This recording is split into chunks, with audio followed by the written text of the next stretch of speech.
Bueno, arrancamos con este análisis, que es el primero de una serie donde vamos a desgranar a fondo la unidad 9. Y vamos a meternos de lleno en la ciencia exacta y la metodología pura y dura que hay detrás de la repoblación forestal.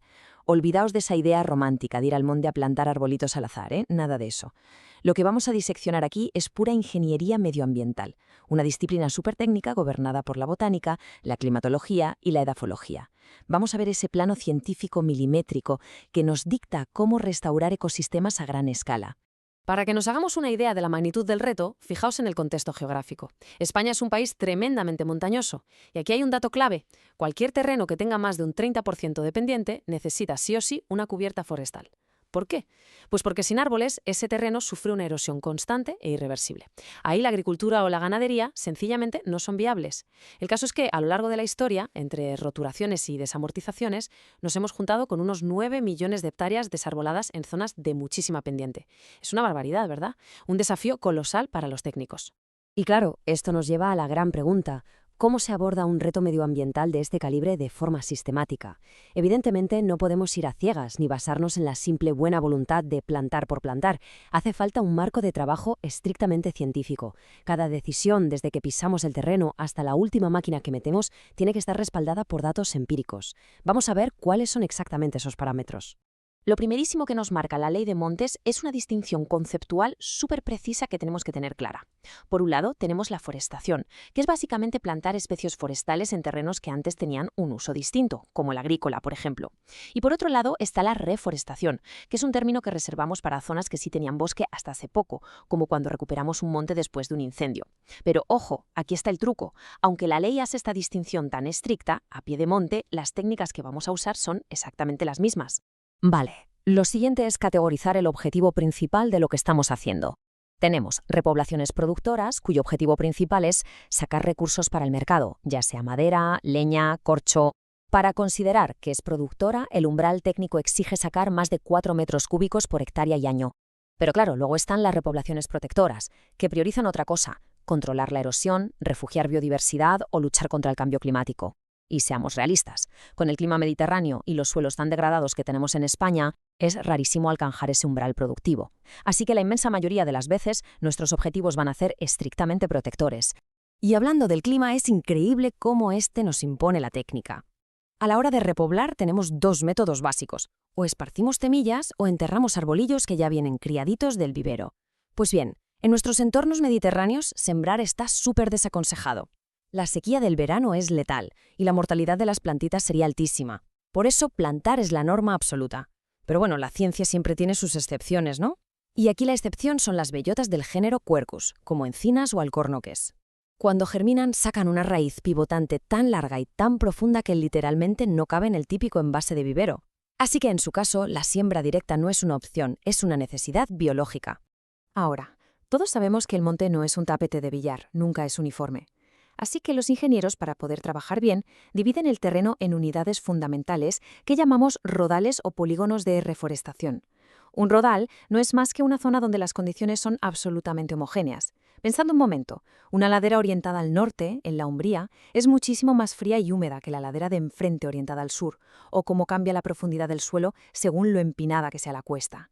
Delimitar bien estos rodales es lo que permite a los técnicos aplicar soluciones hiperespecíficas para cada microclima. Y todo este trabajo sigue un flujo cronológico con 5 fases operativas que son inalterables. Partimos de una cubierta vegetal degradada y la meta es su restauración total. Empezamos con la fase 1, que es la elección de especie. Luego pasamos a la fase 2, el tratamiento de la vegetación preexistente. Después ya viene la preparación del terreno, la introducción de la especie y, por último, los cuidados posteriores. Como decíamos al principio, en este análisis vamos a centrarnos exclusivamente en explicar en profundidad las bases de todo esto, la fase 1 y la fase 2. Pasamos a la fase 1, elección de especie. Elegir qué plantar no es ni de lejos una cuestión de gustos o estética. Es un proceso de filtrado científico súper riguroso. El primerísimo filtro es la fitogeografía, básicamente la ciencia que nos hace un mapa de por dónde se distribuyen las plantas de forma natural. Usando mapas a gran escala comprobamos si el terreno tiene la capacidad natural para albergar una especie concreta. Por ejemplo, si estamos en la provincia atlántico europea, la zona admite robles de hoja caduca. Pero si estamos en la región mediterránea ibérica occidental, ese es el reino de las encinas y alcornoques. Este primer filtro nos sirve para descartar de golpe cualquier planta que, botánicamente hablando, sea una intrusa en ese territorio. Pasamos al segundo filtro, el clima, o más bien los pisos bioclimáticos. Aquí la altitud es la que manda. Y es que hay una regla física inamovible en la montaña. La temperatura cae exactamente 0,65 grados centígrados por cada 100 metros que subimos. Sabiendo esto, podemos estructurar el monte en pisos bioclimáticos. Así que con solo mirar la altitud de nuestro rodal, sabemos con precisión milimétrica si estamos, por ejemplo, en un piso termomediterráneo, ideal para unos acebuches, o si estamos ya en un piso oromediterráneo, donde hace un frío que pela y solo nos aguantará un pino salgareño. Y llegamos al último filtro, el edáfico. Aquí la química del suelo dicta sentencia. De todas las características que tiene un suelo, el pH es el jefe absoluto. Es un muro botánico que divide las plantas en dos bandos irreconciliables. Por un lado, las especies silicolas, que necesitan suelos ácidos sí o sí, como el alcornoque o el castaño. Y por otro, las calcícolas, que son unas enamoradas de los suelos básicos, como el pino carrasco o el quejigo. Si nos equivocamos con el pH, olvidémoslo. El fracaso de la repoblación está garantizado. Pero claro, para hilar aún más fino, los ingenieros forestales usan la fitosociología. Y me encanta esto porque es la propia naturaleza dándonos las instrucciones de montaje. La vegetación que ya está allí, los matorrales, actúan como un bioindicador. Nos cuentan en qué estado de la sucesión vegetal se encuentra el terreno. Si los técnicos ven que hoy hay ciertos tipos de jaras o de tomillos, pueden deducir cuál es la comunidad clímax, es decir, el bosque maduro máximo que ese suelo puede llegar a soportar. Así, usamos la especie elegida de forma estratégica para acelerar todo ese proceso natural. Entramos en la fase 2, el tratamiento de la vegetación preexistente. Fijaos que, a nivel conceptual, preparar este terreno es muy parecido a preparar un campo de cultivo. Los arbolillos que traemos del vivero son súper jóvenes, tienen apenas 1 o 2 años, y son tremendamente vulnerables. Si no controlamos a la perfección los matorrales que los rodean, van a competir con ellos por la luz, por el agua y por los pocos nutrientes que hay, y los van a matar. La cuestión es, ¿cómo eliminamos esa competencia? Pues depende de la estrategia espacial. Podemos hacer un desbroce a hecho, arrasando con todo de forma continua. Pero claro, eso es carísimo y ecológicamente muy arriesgado. Por eso, en laderas inclinadas, el estándar de la industria es el desbroce en fajas. Vamos alternando líneas limpias con líneas intactas, siguiendo escrupulosamente las curvas de nivel. Así reducimos de forma drástica la erosión del agua cuando llueve y salvamos el suelo fértil, que es oro puro. La forma en la que aplicamos la mecánica sobre la planta también tiene su miga. Podemos hacer una roza, que es básicamente cortar la planta a ras de suelo, por el cuello de la raíz. O podemos ir al arranque, sacando la planta entera, raíz incluida. Y la elección no es nada fácil. Un montón de especies del matorral mediterráneo, como el lentisco o la retama, son especialistas en rebrotes. Si te limitas a cortarlas con una roza, en 2 días te han vuelto a salir con más fuerza. El arranque corta el problema de raíz, literalmente, pero el precio a pagar es altísimo. Mueves tanta tierra que puedes desestabilizar por completo la estructura del suelo del monte. Es increíble cómo el propio comportamiento botánico de la planta es el que te obliga a elegir unas herramientas u otras. Mirad el caso de la jara. La jara no rebrota si la cortas, genial, pero tiene un banco de semillas oculto en el suelo que es descomunal. Si pasas la máquina y haces una roza, no sirve de absolutamente nada, porque al momento te van a germinar miles de jaras nuevas. Esto te obliga a repasar la zona una y otra vez, o a tirar de descolinado manual, usando herramientas forestales pesadas de hierro como cinos o calabozos o desbrozadoras de disco. Todo para gestionar la especie basándote puramente en cómo responde biológicamente al corte. Obviamente, siempre que se pueda, vamos a meter maquinaria para ser eficientes. Pero en la montaña la física manda, y los límites de seguridad son innegociables. Al trabajar siguiendo las curvas de nivel, el centro de gravedad del tractor se desplaza muchísimo y el riesgo de vuelco es real. Las normas son tajantes. Si usamos tractores de ruedas normales, el límite de pendiente es un 20%. Si usamos tractores oruga, podemos llegar al 35%. Y si la pendiente es más salvaje, hasta un 60%, ahí solo entra el TTAE, el tractor todoterreno de alta estabilidad, que está diseñado en exclusiva para estas barbaridades. Y cuando el terreno nos deja meter mano, usamos los aperos, que aplican pura física sobre el matorral. Tenemos el laboreo, que usa gradas de discos para remover los primeros 20 centímetros de tierra y arrancar matorral ligero. Luego está la trituración, donde unas cadenas o martillos giran a una velocidad brutal para hacer picadillo la parte aérea de la planta. Y por último, el decapado. Aquí usamos palas inmensas, tipo bulldozer, que directamente arrancan la planta entera y apartan todos los restos hacia un lado de la faja de trabajo, despejando la zona por completo. Y con todo esto en mente, la conclusión clave es evidente. La repoblación forestal no tiene absolutamente nada de tarea sencilla ni intuitiva. Cada mínimo paso, desde cruzar datos de altitud hasta ajustar los grados de inclinación de la cuchilla del tractor, es ingeniería pura diseñada para detonar un proceso ecológico brutal. Y sabiendo que un bosque tarda décadas enteras en madurar, nos queda esta reflexión final. ¿Cómo es posible que unas decisiones tan milimétricas que tomamos hoy dicten de forma tan absoluta el futuro, la supervivencia y la resiliencia de un ecosistema durante todo el próximo siglo? Es literalmente la arquitectura del futuro, trazada desde el suelo. Y bueno, con esta reflexión cerramos la primera parte de este análisis de la Unidad 9. En próximas entregas nos meteremos a fondo con el resto de las fases de este apasionante proceso. Vamos a ir directos al grano. Con esta explicación técnica cerramos definitivamente nuestra Unidad 9, centrándonos estrictamente en la categorización espacial y la ejecución operativa del tratamiento de la vegetación en gestión forestal. A ver, eliminar la vegetación competidora para que las nuevas plantas sobrevivan no es algo que se haga al azar. Exige una clasificación espacial y biológica hiper rigurosa.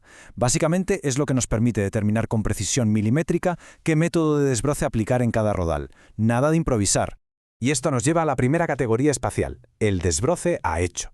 Como su nombre indica, hablamos de la eliminación continua, sin pausas, de toda la vegetación sobre la superficie completa del rodal. ¿El problema? Bueno, elimina la competencia totalmente sí, pero es una intervención carísima. Y no solo eso, el impacto negativo en la biodiversidad local y en la estética del paisaje es francamente brutal. Precisamente por eso, casi nunca es la opción ideal. Frente a ese desbroce continuo, en el sector solemos decantarnos por desbroces en fajas o puntuales. Fijémonos en un detalle. Si hacemos el desbroce en fajas siguiendo a rajatabla las curvas de nivel, logramos algo vital, que es mitigar muchísimo los riesgos de erosión por escorrentía en laderas pronunciadas. Es, en definitiva, la solución para equilibrar la operatividad y la conservación del suelo. Si cambiamos de perspectiva y lo miramos desde la biología, la clave está en la selectividad botánica. Tenemos los desbroces totales, que arrasan con todas las plantas presentes sin distinción, y los selectivos, donde buscamos indultar a ciertas especies del matorral. ¿Y por qué? Pues por el maravilloso efecto facilitador de los matorrales. Muchas de estas plantas actúan como nodrizas, protegiendo a las nuevas plántulas del estrés térmico y de los herbívoros. Un apunte técnico importante. Los desbroces puntuales, esos de 1 a 4 metros cuadrados alrededor de la planta, son por pura definición inherentemente selectivos, y aprovechen este efecto facilitador a la perfección. Vale, ya tenemos la geometría. Ahora hay que decidir el tipo de corte. Aquí entra la gran distinción técnica entre roza y arranque. La roza es básicamente cortar la parte aérea de la planta a la altura del cuello de la raíz. El arranque, bueno, es literal, extraer la planta de raíz. La decisión depende de un único factor biológico, si la especie objetivo es rebrotadora de cepa o no. Si podamos un lentisco o una retama mediante roza, en nada tendremos el terreno lleno de rebrotes. Para estas especies el arranque es la única solución definitiva, aunque, lógicamente, removemos el suelo y disparamos el riesgo de erosión. Y ojo, que aquí es donde la biología del monte se vuelve fascinante, o un verdadero dolor de cabeza. Pensemos en las jaras. Estas especies no rebrotan si las rozamos. Fantástico, ¿verdad? Pues no, porque sus semillas están almacenadas en el suelo y germinan de forma superagresiva justo después de la intervención. Para eliminar un jaral nos toca recurrir a una técnica manual rarísima y costosa, el descolinado. Básicamente, ir arrancando a mano las plántulas recién nacidas durante años sucesivos. Sección 8. Procedimientos operativos de desbroce. Dejamos la teoría y nos metemos de lleno en el terreno. Empezamos por el desbroce manual. Las herramientas clásicas ya las conocemos. Hocinos, calabozos y hachas para rozar y azadas o zapapicos para el arranque. Aquí también incluimos las desbrozadoras mecánicas portátiles que se llevan suspendidas. ¿Por qué? Porque el trabajador avanza a pie, apoyado en el terreno, lo que garantiza un control absolutamente milimétrico de la herramienta de corte. Claro, esa precisión extrema tiene sus implicaciones. La gran ventaja operativa es la total independencia frente a la pendiente o si el terreno es un pedregal enorme. Un operario puede llegar literalmente a donde ninguna máquina se atrevería. El inconveniente, el coste, que es astronómico. Estamos hablando de necesitar entre 2 y 25 jornales enteros por cada hectárea trabajada, dependiendo de la espesura del matorral. Una auténtica locura económica. Pasamos al apartado 11, desbroce mecanizado y límites de seguridad. Aquí hay que ponerse muy estrictos con los números. El 20%. Ese es el límite absoluto, la línea roja de seguridad para trabajar con tractores de ruedas convencionales. Si superamos ese 20% de pendiente, entramos en una zona crítica con un altísimo riesgo de vuelco, algo totalmente inasumible en cualquier proyecto. Si el terreno es más inclinado, el umbral máximo de seguridad sube al 35%, pero solo para tractores de cadenas u orugas, gracias a su mayor superficie de contacto. Es cierto que existe maquinaria hiperespecializada, como el tractor todoterreno de alta estabilidad, que puede trabajar en laderas de hasta un 60%, pero admitámoslo, son excepciones altamente tecnificadas. ¿Y por qué somos tan estrictos con estos porcentajes al trabajar siguiendo las curvas de nivel? Es pura física. Imaginemos el tractor avanzando de lado por la ladera. Esa inclinación empuja el centro de gravedad del vehículo hacia la zona baja. Si el vector de la fuerza de gravedad se sale de ese polígono de apoyo geométrico que forman las ruedas o las cadenas, el vuelco lateral es inevitable. Literalmente. Y si además hay rocas u hoyos en el camino, el desastre ocurre en segundos. Vale, respetando siempre esos márgenes, ¿qué tipo de apero le enganchamos al tractor? Pues depende. Si buscamos un desbroce por laboreo, usamos la grada de discos. Esta máquina remueve los primeros 20 centímetros del suelo, arrancando y enterrando todo a su paso. Pero si el objetivo es trituración pura, usamos desbrozadoras de cadenas con su eje vertical o de martillos, de eje horizontal, que pulverizan literalmente la vegetación aérea dejándola esparcida por el terreno. Ahora bien, cuando el tractor utiliza su cuchilla frontal, es crucial analizar la altura de trabajo. Si llevamos la cuchilla paralela pero suspendida sobre el terreno, solo cortamos la parte aérea. A esto se le llama roza al aire. Por el contrario, si forzamos la cuchilla para que penetre entre 5 y 10 centímetros en la tierra, hacemos un desbroce por arranque conocido como decapado. Esto levanta las raíces y forma montones muy densos de tierra mezclada con vegetación. Y ya que hablamos de la cuchilla, es fundamental comprender sus tres configuraciones mecánicas. La posición bulldozer va perpendicular al avance, empujándolo todo de frente. La tiltdozer permite inclinar la hoja respecto a la vertical. Pero la estrella trabajando en ladera es la angledozer. Le damos un ángulo de ataque de hasta 30 grados y la cuchilla aparta los restos de forma lateral. Así, al trabajar en pendiente, podemos ir apilando el material desbrozado siempre hacia abajo, manteniendo la faja de trabajo perfectamente limpia sin esfuerzo adicional. Nos acercamos al final con la sección 18, tratamientos químicos y quemas prescritas. Vamos a ver las alternativas. El desbroce químico en entornos forestales es de naturaleza enormemente restrictiva, limitándose casi en exclusiva a preparar inicialmente el terreno. Lo que más se utiliza es glifosato, aplicado mediante técnicas de volúmenes ultrabajos. Así se maximiza la eficiencia y se minimiza cualquier dispersión no deseada. Y por supuesto, sobra decir que el uso estricto de equipos de protección individual aquí es absolutamente innegociable. Finalmente, llegamos al desbroce por quema. Seamos francos, económicamente es un método imbatible. Permite limpiar una hectárea por jornal, logrando un desbroce total y a hecho. Sin embargo, siempre hay un pero. Tiene limitaciones técnicas muy severas. Hay que olvidarse de usarlo en laderas con mucha pendiente, en pedregales o sobre suelos calizos, y sobre todo conlleva el peligro impredecible de los piroscapes, incendios incontrolados que literalmente pueden arrasar con todo el ecosistema.